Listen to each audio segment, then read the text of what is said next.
Young and the Restless fans. Welcome back to Soap Family, your ultimate soap opera fix. This week in Genoa City is packed with jaw-dropping surprises, explosive moments, and game-changing moves that are bound to shake things up. First up, we've got Nate Hastings stepping back into the role of Doctor, and honestly, it's really awesome to see him return to that role, especially for a storyline that's packed with so much heart. Amy, who is Nate's biological aunt and the mother of Damien, Nate's newly discovered half-brother, is currently facing a tough fight against a serious illness.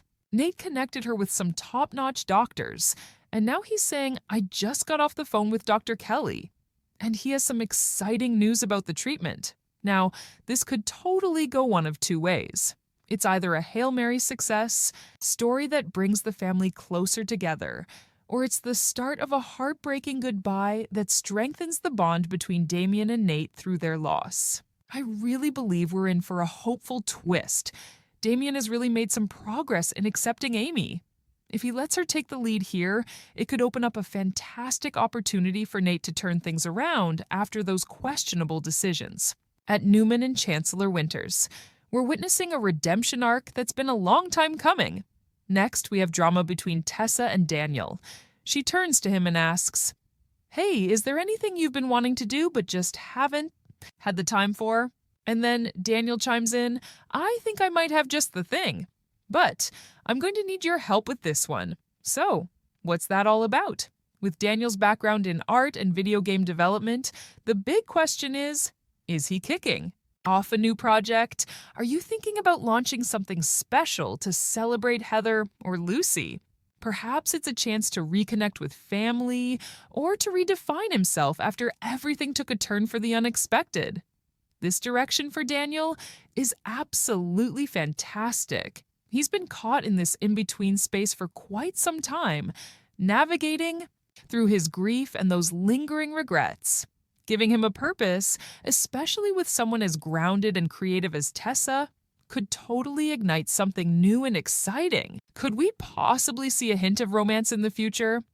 All right, you guys, this next part had me absolutely yelling at my screen.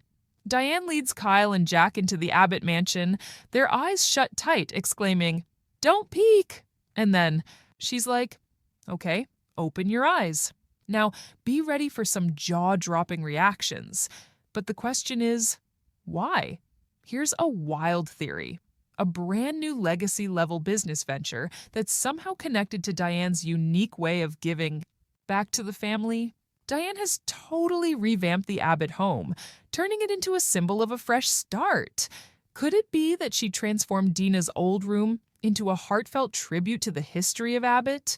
Or maybe she's kicking off an exciting social initiative, or foundation in honor of John Abbott. So no matter how you look at it, it's definitely something symbolic, and it's likely going to cost a pretty penny. So here's a thought. Could it be that Diane is trying to pull our attention away from something a little shady she's been up to lately? You know the drill. Every heartwarming moment comes with a little twist at the end. Now comes the most exciting part of the week. We've got Billy Abbott, the ever-determined Victor Newman, and the enigmatic Aristotle Dumas taking center stage right now. So here's the scoop. Victor just found out about Billy's big meeting with Aristotle, thanks to Michael Baldwin, and let me tell you, he's not feeling it at all. He thinks it's a total setup, and we know he's likely onto something. Billy's getting ready for a meeting with someone who might not even be Aristotle. There's chatter that Aristotle could be sending a stand-in, or perhaps it's Damien Kane. You know, he's been hanging around long enough to raise some eyebrows. Billy's out here acting like he's making a major power move, maybe trying to impress Sally, Phyllis, and anyone else doubting his instincts. But honestly, it seems like his ego is in the driver's seat. He's super focused on proving he's right about Aristotle, but he might totally miss those red flags until it's way too late. We've definitely witnessed Billy take a nosedive in the past. He totally goes with his gut instead of relying on logic. And honestly, that just screams trouble. If he goes ahead and signs something questionable, that could seriously jeopardize Jabot, or even worse, completely ruin his reputation just when he was finally getting things on track. Sally and Phyllis are definitely onto something here. They've been raising some serious red flags about this alliance, and their instincts are spot on. Ignoring them could seriously cost him big time. So, here's the big question for you all. What is Aristotle Dumas really hiding? We still have no clue who this guy is, where he popped up from, or what his true ties to Genoa City really are. The secrecy is totally intentional. He's either connected to someone's past, think long-lost relatives, exes, or maybe even a business rival, or he's got a secret so huge that if it got out, it would totally blow up the whole deal. So, Victor's got this feeling, right? He thinks it's a trap, and I totally agree with him. So, if Billy finds himself in a tough spot, it's going to be up to Sally, Phyllis, and possibly Jack to step in and handle the fallout. That's all for now. If you like our videos, please share your thoughts, subscribe to our channel, and hit that bell icon.